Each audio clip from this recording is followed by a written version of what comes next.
मौजूद हाज़रीन अस्सलामु अलैकुम रहमतुल्लाहि व बरकातुहू। चाय आने में शायद कुछ देर है, थोड़ा 5 मिनट के करीब, जब तक अपनी गुफ्तगू शुरू की जाए, क्योंकि 3 बजे अपने को ख़त्म करना है। एक बार झूम झूम कर दुरूद शरीफ पढ़कर सुना दें। अल्लाहुम्मा सल्ली अला सय्यिदिना व मौलाना मुहम्मदिन व बारिक वसल्लिम सलातुन व सलामुन अलैका या रसूलल्लाह या हबीबल्लाह। मेरे दोस्तों बुजुर्गों, सुलह हुदैबिया को रब तबारक व तआला ने जो खुली फतह अता फरमा कहा है, किस तरह से सुलह हुदैबिया फतह साबित हुई और तमाम फतूहात के दरवाजे भी सुलह हुदैबिया से ही खुले हैं। इसकी कुछ चंद बातें, कुछ ज़रूरी बातें रह गई थी। 7वीं चीज़ ये थी, इस सुलह हुदैबिया के ज़रिए कुफ़ारे मक्का ने पहली मर्तबा मुसलमानों को एक कौम के बाकायदा उसकी सियासी और मजहबी हैसियत को कबूल किया। किसने? कुफ़ारे मक्का ने पहली सुलह हुदैबिया के ज़रिए जो फतह मिली कि पहली मर्तबा जो है कुफ़ारे मक्का ने मुसलमानों को बहैसियत एक कौम के मजहबी और सियासी लिहाज से मुसलमानों को कबूल किया। ये बहुत बड़ी चीज़ थी जी, जो सुलह हुदैबिया के ज़रिए हुई। और एक 8वीं चीज़, बहुत ज़रूरी चीज़, क्या? सुलह हुदैबिया का एक अजीब व गरीब पहलू, वो क्या है? वो है सियासी पहलू। सुलह हुदैबिया के वक्त क्या इरादे से निकले थे हुजूर सल्लल्लाहु तआला अलैहि वसल्लम? क्या करना है? हज और उम्रा करना है ना? और सुलह हुदैबिया की जो शराइत है वो क्या है? मुआहिदे में जो शराइत है वो खाली सियासी थे। क्या? कि भाई आप इस साल बग़ैर उम्रे के चले जाओगे, दूसरे साल आओगे जी, और जो है ये कि आप हमारा कोई आदमी मक्के से जाएगा तो वापस करोगे, तुम्हारा कोई आदमी आएगा। तो ये सारी जो दफात थी किसकी? मुआहिदे की। ये सब सियासी है। क्या है? ये सब क्या है? तो गोया दीनी सफ़र का सियासी पहलू है। ये दीनी सफ़र का क्या है? सियासी पहलू है। ज़ियारत काबा और सुलह हुदैबिया। ज़ियारत काबा एक मजहबी चीज़ है, मजहबी रस्म है, काबे की ज़ियारत करना, तवाफ़ करना, उम्रा करना, हज करना। लेकिन जब हुजूर सल्लल्लाहु तआला अलैहि वसल्लम दूसरे साल जब आप गए, काय के लिए? हज उम्रे के लिए।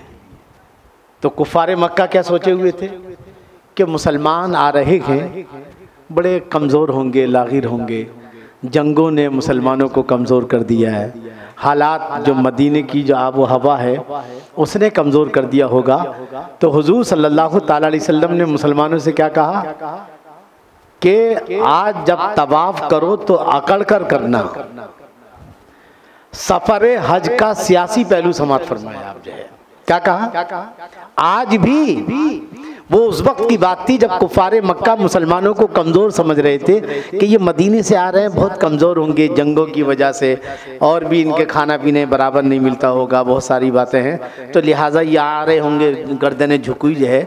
मेरे आका सल्लल्लाहु अलैहि वसल्लम ने फरमाया कि आज खाने काबे का तवाफ़ किस तरह करना है? जैसे कोई पहलवान अखाड़े में जब उतरता है और जिस तरह सीना तान करके इस तरह से, जिसको क्या कहते हैं? रमल कहते हैं। क्या कहते हैं? रमल।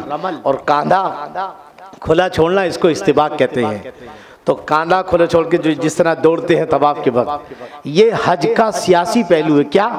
कि हुजूर सल्लल्लाहु अलैहि वसल्लम ने फरमाया कि कुफ़ारे मक्का को ये बता दो क्या बता दो कि मदीना अब वो यसरब नहीं है कि जो बीमारियों का मरकज़ था, अब वो कदम रसूल की बरकत से शिफा का मरकज़ हो चुका है।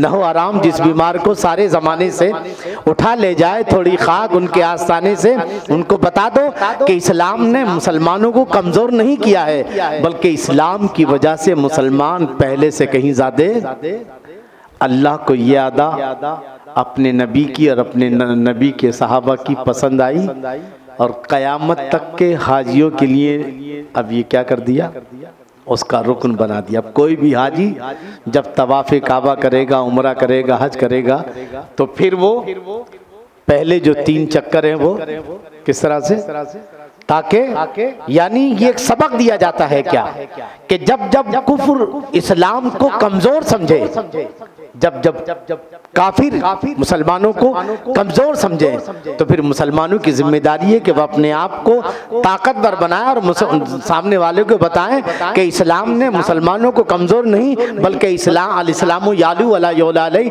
इस्लाम तो गालिब होने के लिए है ना कि मगलूब होने के लिए, इस्लाम तो फातेह होने के लिए है ना कि मफ्तूह होने के लिए। मेरे आका सल्लल्लाहु अलैहि वसल्लम का फरमान है। तो आप अंदाज़ा लगाइए कि हज का ये क्या था, सियासी पहलू था ये। तो गोया हुजूर सल्लल्लाहु ताला अलैहि वसल्लम ने इस्लाम में दीन और सियासत किस तरह एक दूसरे से मिले हुए हैं। अब आप हज को भी देखिए, आप जो है हज का हो गया, नमाज को आप देखिए, नमाज का सियासी पहलू आप समाप्त करें। नमाज एक फ़र्ज़ है, कहीं भी हो जाती, जमात की क्या ज़रूरत है, इतने सारे लोगों को जमा करने की ज़रूरत है, फिर एक लीडरशिप यानी इमाम की हैसियत से।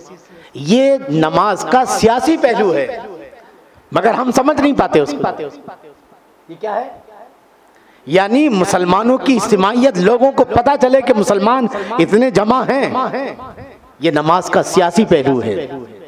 ऐसी नमाज एक साथ, रोज़ा एक साथ, ये एक साथ क्यों, हज एक साथ, आखिर ये क्यों? रोज़ा होता भाई चलो कोई भी रख ले, 1 महीना रखना है भाई, तुम्हारे लिए फला महीना फरवरी का रख लेना, तुम अप्रैल में रख लेना, तुम फला, लेकिन नहीं, एक साथ पूरी दुनिया के मुसलमान एक साथ रोज़ा रखेंगे।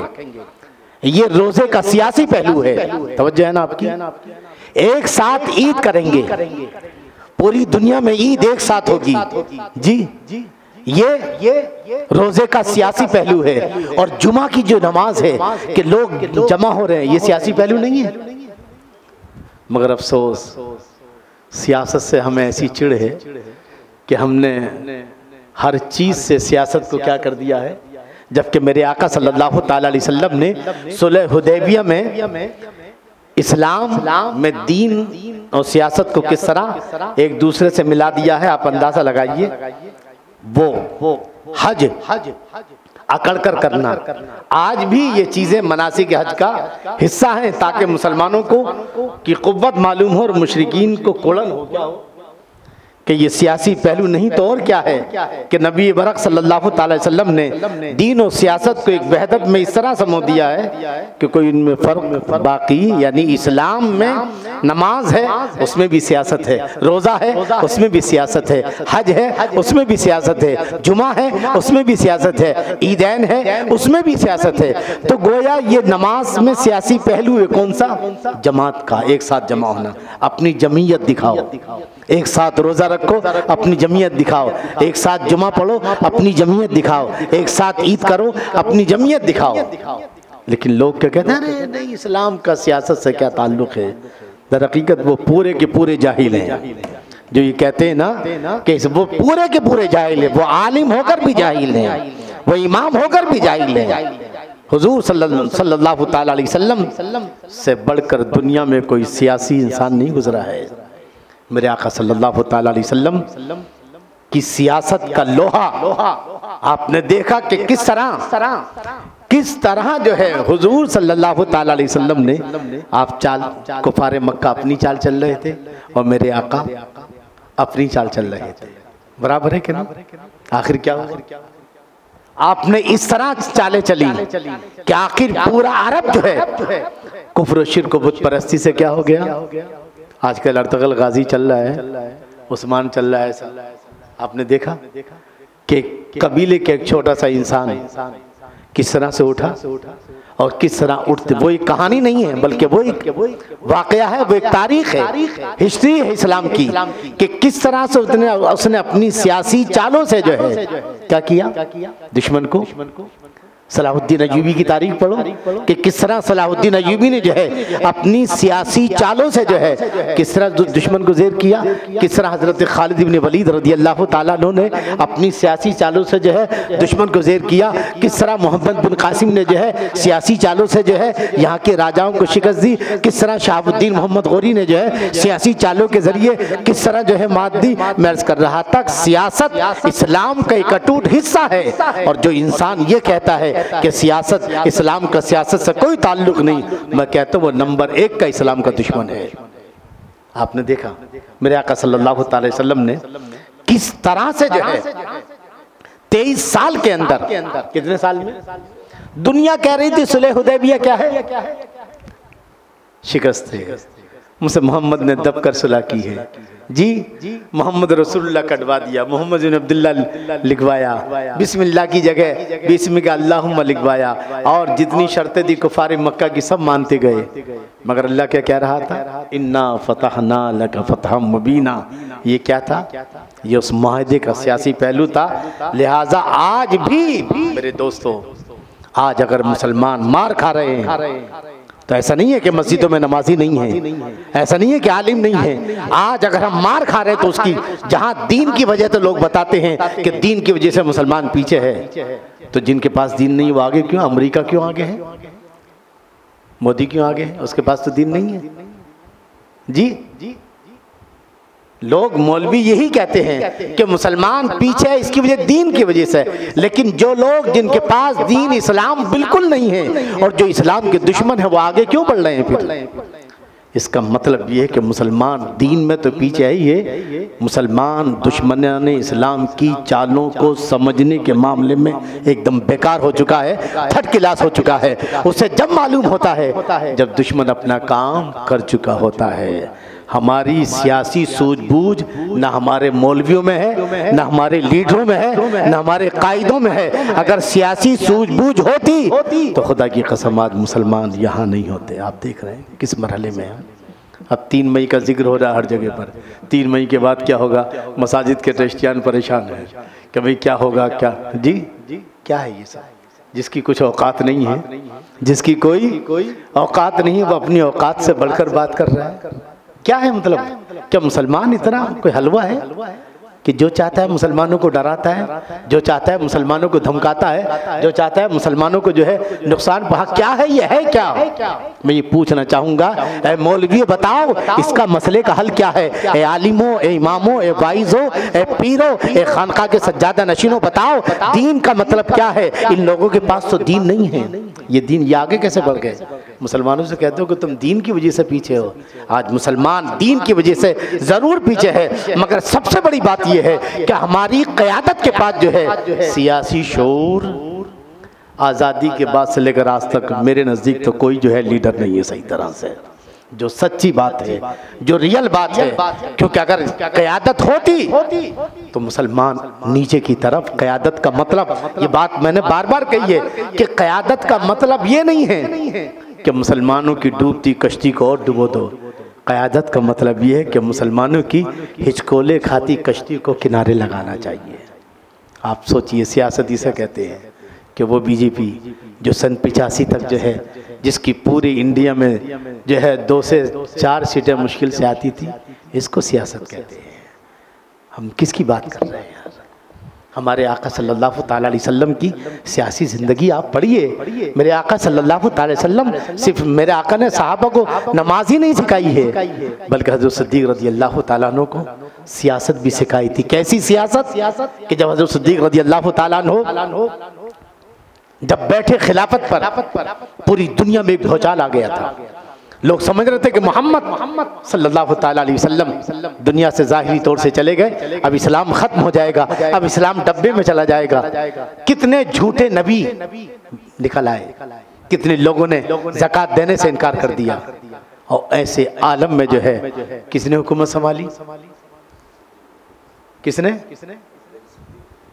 वो क्या था मुझे बताओ, क्या कहोगे? वो नमाज थी। आप जो दुश्मनान इस्लाम को मात दे रहे थे किस वजह से?